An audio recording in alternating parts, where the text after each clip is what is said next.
tobankii January 1993 waxaan dhex taagnahay Cirtoogte waxaana meeshaan haysta ciidamada Mareykanka ujeedada iyo waxa ay leeyihiin ma naqaano waxaan u malaynayaa inay hubaaris iyo wadaan awal personal weaponski oo galaayeen saakana waxay u soo jeesteen personal weaponski wixii kala oo meeshaas laga soo zaaidan anaga la soo xiriirayna Umar Sheekh Maxamed dhexdiisa taagna waa Cirtoogte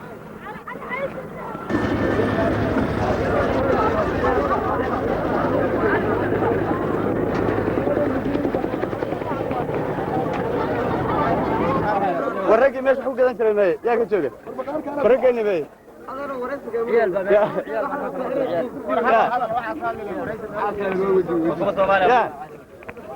كاميرا جوجي وريال بنا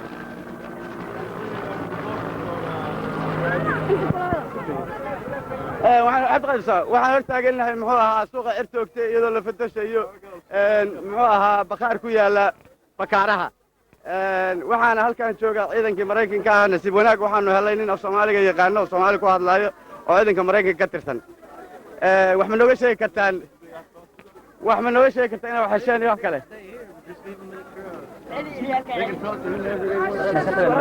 No, we wanted to talk with you.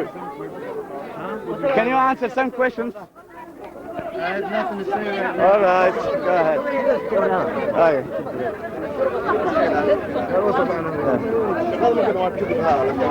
Yeah, my way, my country. What ma yeeshan? Yeah.